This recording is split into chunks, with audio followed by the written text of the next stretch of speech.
Assalamualaikum warahmatullahi wabarakatuh.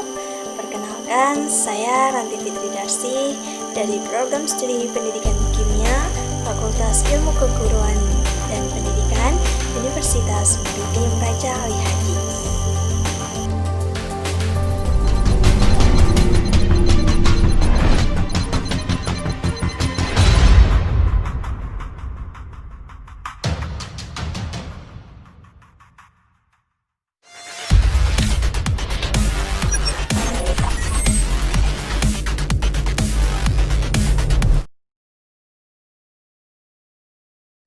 Adapun tujuan pembelajaran, yang pertama membedakan zat elektrolit dengan zat non-elektrolit.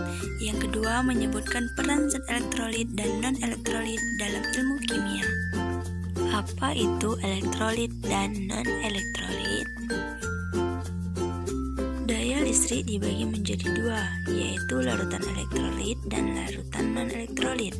Larutan elektrolit ini merupakan larutan yang dapat mengantarkan arus listrik, yang mana terbagi lagi pada larutan elektrolit terdapat ada lampu nyala terang dan ada lampu nyala redup, yang mana pada nyala terang ini disebut dengan larut elektrolit kuat, sedangkan lampu nyala redup itu disebut dengan elektrolit lemah, yang mana pada elektrolit kuat ini terdapat banyak gelembung sehingga ia disebut dengan elektrolit kuat, sedangkan elektrolit lemah ini hanya beberapa gelembung yang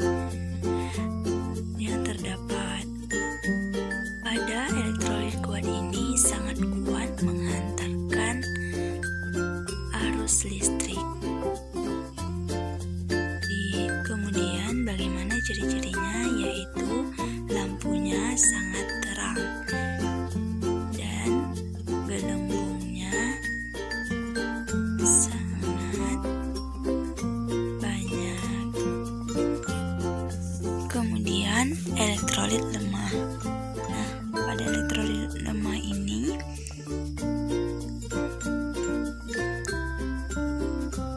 cenderung lemah mengantarkan daya listrik.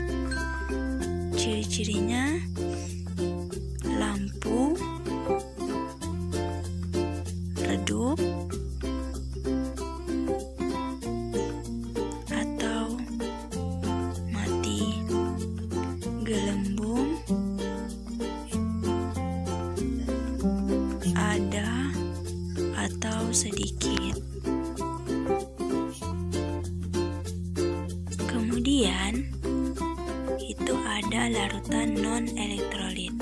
Larutan non-elektrolit merupakan larutan yang tidak menghantarkan listrik.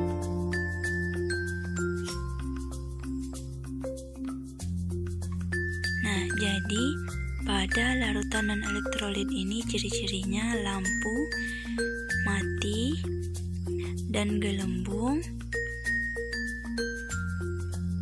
tidak ada. Jadi larutan elektrolit ini jadi larutan non-elektrolit ini tidak dapat mengantarkan arus listrik.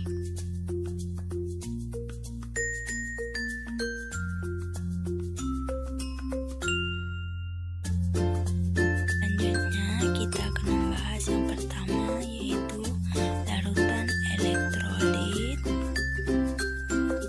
kuat. Elektrolit kuat. Nah, elektrolit kuat ini dia menghasilkan nyala lampu sangat terang. Kemudian di elektrolitnya itu ada gelembung yang cukup banyak. Nah, elektrolit ini dia bisa mengantarkan arus listrik karena di dalam larutannya itu ada zat-zat, yaitu yang mengalami namanya ionisasi sempurna. Nah, elektrolit ini jika dimasukkan ke dalam sebuah air, dia akan mengalami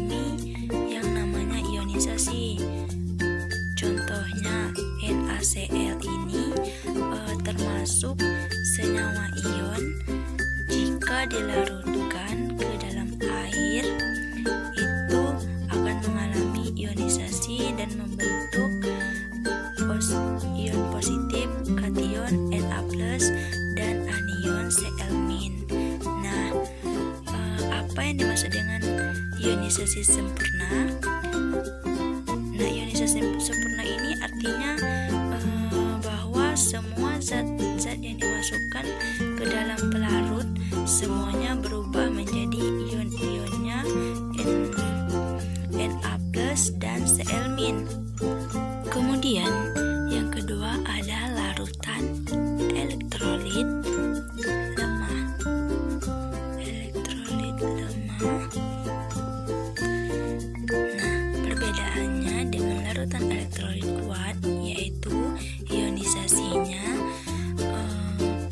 tidak sempurna atau sebagian. Nah, sehingga contohnya untuk larutan elektrolit lemah ini yaitu asam cuka CH3COOH dengan tanda panah dengan tanda reaksi kesetimbangan bolak-balik atau reaksi tersebut bisa membentuk reaksi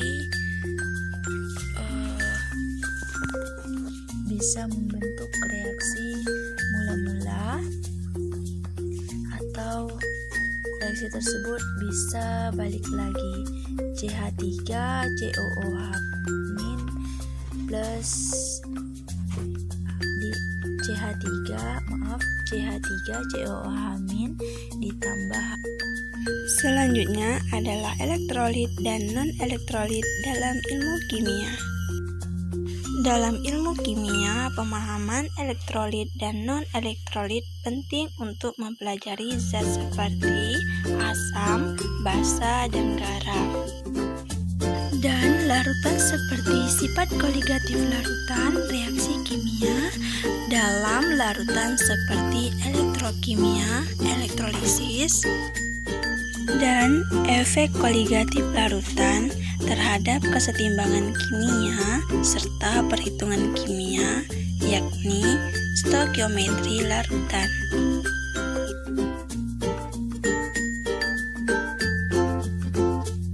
Baik, sekian penjelasan dari saya. Terima kasih. Jika ada salah kata yang terucap, saya mohon maaf. Assalamualaikum.